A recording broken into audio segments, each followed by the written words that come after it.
नमस्ते दोस्तों, और आप देख रहे हैं श्री कृष्णा न्यूज़। और आज हम बात कर रहे हैं फिर से मढ़ौरा, वही मिठास की बात कि जहां से औद्योगिक नगरी छपरा की विकास की बात होती है। और आज हमारे साथ बात करने के लिए भाजपा भावी प्रत्याशी नगेंद्र राय हैं। सर, चीनी मिल, जो मढ़ौरा का सारण चीनी मिल है, बहुत सारे औद्योगिक नगरी है। आखिर औद्योगिक नगरी मढ़ौरा में चुनावी मुद्दा बनकर क्यों रह जाता है? सर्वप्रथम मैं तो श्री कृष्णा न्यूज़ के माध्यम से अभी सभी मढ़ौरा विधानसभा एवं जिला के सभी अपने समर्थकों को, भारतीय जनता पार्टी के सभी कार्यकर्ताओं को और अपने सभी चाहने वाले को नमस्कार करता हूं। मुद्दा जब मढ़ौरा की आती है और चीनी मिल का जब जिक्र होता है, निश्चित रूप से होना चाहिए और होता भी है। जब तक मढ़ौरा विधानसभा रहेगा तो ये चीनी मिल के मुद्दा आएगी, क्योंकि ये पहले से भारतवर्ष जो जब से आज़ाद हुआ तब से ये औद्योगिक नगरी के रूप में भारत के मानचित्र पर मढ़ौरा का नाम था। देखिए, आने वाले दिनों में चूँकि कालांतर में हम जाएं तो ये 102 साल 1902 ईस्वी में इस फैक्ट्री का यहाँ पर स्थापना हुई थी और लगभग 100 साल चलने के बाद अपडेट नहीं हुआ। कारण बहुत से रहे हैं, स्थानीय कारण भी रहे, राजनीतिक कारण भी रहे, मैनेजमेंट का भी कारण रहा, कारण अनेक रहा। लेकिन मेरा मानना है कि सबसे मुख्य कारण रहा कि समय के हिसाब से इसने अपने टेक्नोलॉजी को अपडेट नहीं किया। आज जितनी भी चीनी मिल आप देखें तो 50,000 TCD से कम का कोई फैक्ट्री वैल्यूबल नहीं है, फ़ायदे में नहीं है। और उसके साथ वैल्यू एडेड में पावर प्लांट लगा होगा या फिर पेपर फैक्ट्री लगी होगी, तो इस तरह की बातें इस फैक्ट्री के साथ थी नहीं, क्योंकि बहुत पुराना टेक्नोलॉजी भी था और इसकी कैपेसिटी 10,000 TCD था। तो ये समय के हिसाब से अपने को संभाल नहीं पाया। अगर मैनेजमेंट चाहता तो इसकी कैपेसिटी को बढ़ा के, चूँकि ज़मीन की कमी नहीं थी, बढ़ा के इसको किया जा सकता था। लेकिन वहाँ पर हम आते हैं कि राजनीतिक इच्छा शक्ति की कमी थी। साथ में मैं कहूँगा कि जो मैनेजमेंट से जुड़े हुए लोग थे उनकी भी इच्छा नहीं थी, जिस कारण से फैक्ट्री बंद हो गया। लेकिन मढ़ौरा के वासी होने के नाते, मढ़ौरा के अगर मैं कहूँ जनप्रतिनिधि होने के नाते, हमारा भी फर्ज बनता है कि मढ़ौरा का जो पुराना गौरव था उसको वापस लाए।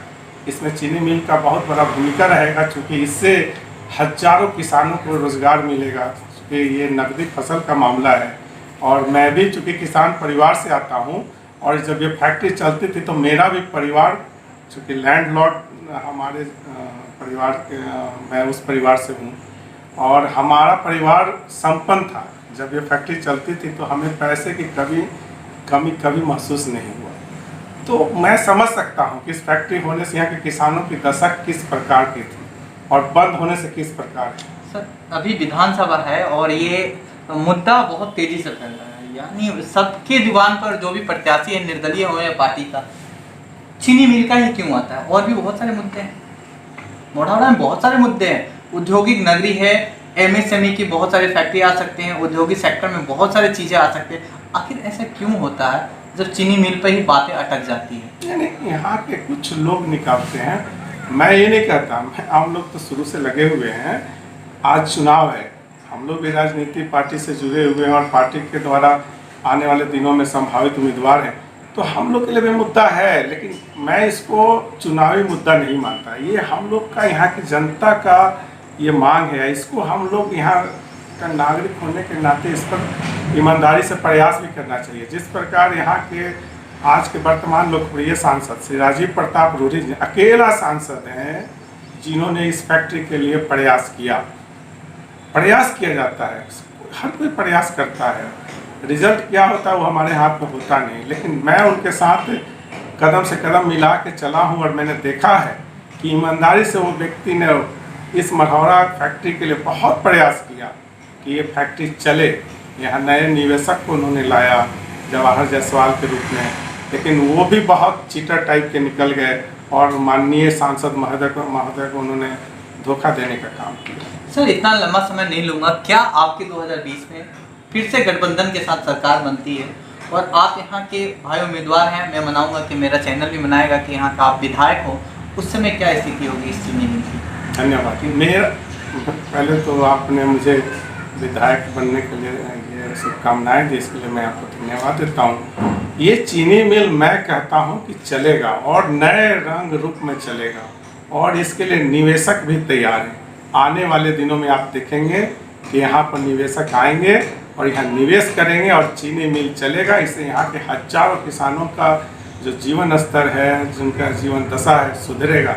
ये मेरा विश्वास कहता है, ये मेरा अपना जुनून कहता है कि यहाँ फैक्ट्री चलेगी। कब तक चलेगा सर? निश्चित रूप से आने वाले समय में बहुत जल्द आपको इसकी खुशखबरी मिलेगी। सर मैं आपको बता दूं, श्री कृष्णा न्यूज आज से 6 महीने से ये पहल कर रहा था, कोई तो बताए कि ये चीनी मिल चलेगा। आपको बधाई हो कि आपने बताया हमारे चैनल को कि ये चीनी मिल बहुत जल्दी स्टार्ट होगा और निवेशक जिसको बोलते हैं पैसा इन्वेस्टर मिल गया है इस चीनी मिल को चालू करने के लिए। और कौन कौन से मुद्दे होंगे सर 2020 के विधानसभा चुनाव में मढ़ौरा के लिए? विकास की बात और रोजगार की बात पर क्या चुनाव होगा? सबसे बड़ा मुद्दा तो यहाँ पीढ़ीवाद का है। एक ही परिवार का 20 वर्षों से शासन है। वो व्यक्ति या फिर जो विधायक रहे हैं वो अपने को समझ रहे हैं कि यहाँ मेरे एक तानाशाही टाइप का आ गया है, न रोड का विकास हुआ है, और जो माननीय विधायक हैं वो एक ठेकेदार के रूप में यहाँ स्थापित हो चुके हैं। उनका यहाँ के नौजवानों से कुछ लेना देना नहीं।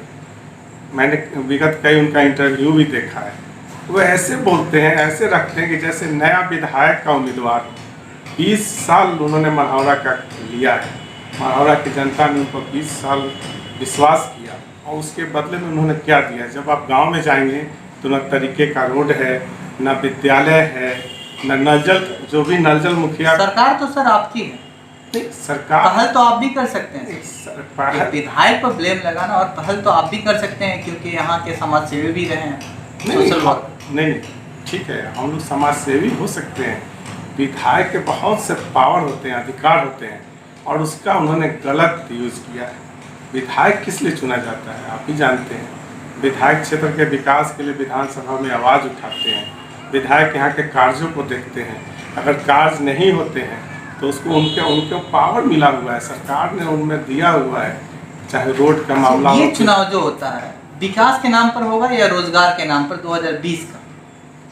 रोजगार भी तो विकास से जुड़ा हुआ है, दोनों अनुपूरक हैं। सर आप इसको अलग नहीं कर सकते। आप थोड़े दिनों पीछे में ले जाना चाहता हूँ आपको।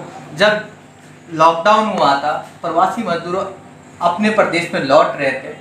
लौटने के बाद में लोगों को चांस था कि बिहार गवर्नमेंट उनको रोजगार देगी। रोजगार देने के लिए प्रयास भी किया था मनरेगा के तहत। मनरेगा की मजदूरी कम होने के कारण लोगों ने रोजगार लेने से मना कर दिया, फिर वापस अन्य प्रदेशों में वापस जाने के लिए मजबूर हुए। अगर क्या उचित मजदूरी अगर बिहार में मिल जाए तो मैं इसलिए कहता हूँ कि विकास बिजली पानी के नाम पर होगी चुनाव या रोजगार के नाम पर, कर खाने के नाम पर होगी? देखिए, ये भी सोचने का विषय और चिंतन करने का विषय है कि जो भी टैलेंट है हमारे बिहार के लोगों में, जो जाके अन्य प्रदेशों को भी संपन्न किए हैं। जितने भी पश्चिम भारत के जितने भी औद्योगिक आप राज्य कह लें, गुजरात हो, महाराष्ट्र हो, या फिर कर्नाटका हो, सभी अगर विकसित हुए हैं तो उसमें बिहार वासियों का सबसे बड़ा योगदान रहा। आखिर बिहार विकास क्यों नहीं हुआ? यही तो सोचने की विषय है। यही सोचने की विषय है कि कितनी सरकारें आई पिछले, अभी आज़ादी के हम 72 या 75वां साल 2022 में मनाएंगे, लेकिन रोना यही है बिहारवासी के नाते। ये चिंतन करने का विषय है कि यहाँ के लोग जाके दूसरे प्रदेशों को संपन्न बनाए, लेकिन बिहार क्यों नहीं? जरूर यहाँ राजनीतिक इच्छा शक्ति की कमी रही है, या फिर पार्टियों के द्वारा उनकी अयोग्यता भी कह सकते हैं, जिससे कारण हमारे यहाँ बेरोजगारी व्यापक स्तर पर बढ़ी है। अभी मैं आपको बताना चाहता हूँ, भारतीय जनता पार्टी के कार्यकर्ता के नाते, ये हमारे देश के लोकप्रिय प्रधानमंत्री, यशस्वी प्रधानमंत्री श्री नरेंद्र मोदी जी ने, जो अभी कोरोना आया और चाइना का मुद्दा आया है, उसके बाद आत्मनिर्भर भारत की योजना लाई। हम सभी नौजवानों को ले लाया है, जिनमें टैलेंट है, स्टार्टअप करने की क्षमता है, कुछ नए नए विचार लाने की उनमें क्षमता है, तो लाएँ और उसको उतारें। उसके लिए सरकार 3 लाख करोड़ का बैंक गारंटी दे रही है कि आपको कुछ कोलेक्ट्रल संपत्ति रखने की ज़रूरत बैंक में नहीं है, और आप लगाएं, अपने साथ 10-20 लोगों को रोजगार दें। तो मैं समझता हूं कि आने वाले दिनों में उसमें बिहार भी शामिल होगा, और यहाँ के लोग अगर रोजगार में यहीं पर आकर लगाएंगे तो निश्चित रूप से बेरोजगारी खत्म होगी। धन्यवाद सर, हमारे चैनल पर आए और इतना समय दिया। मैं आपको याद दिला दूं कि अभी जो इंजन कारखाना है, इस पर आपका ध्यान नहीं गया, आपने सवाल भी नहीं किया। इंजन कारखाना के साथ 200 एंसिलरी प्लांट हैं, 200 से ज़्यादा हैं, जो प्लांट यहाँ पर आने वाले हैं, और हम लोग लगातार उनके संपर्क में हैं। लेकिन कुछ यहाँ के लोकल नेताओं या विधायक के द्वारा बंदी उंदी का मामला आया था बीच में, इसके कारण थोड़ा डरे हुए थे। लेकिन हम लोगों ने उनको पुनः विश्वास दिलाने का काम कर रहे हैं कि आपको कोई समस्या नहीं आएगी, और कई लोग सर्वे भी कर रहे हैं, और वे लोग आने वाले दिनों में अपना प्लांट मढ़ौरा में लगाएंगे, और लगा कर यहाँ के हजारों किसान परिवार से बेरोजगार जो हमारे भाई बंधु हैं, जो पढ़े लिखे हैं, मैकेनिकल इंजीनियर हैं, इलेक्ट्रिकल इंजीनियर हैं, ITI से किए हुए, सभी को रोजगार मिलेगा, ये मेरा विश्वास भी कहता है, और मैं जो आगे देख रहा हूँ उसको मैं आपके पीछे रख रहा हूँ। धन्यवाद सर। धन्यवाद।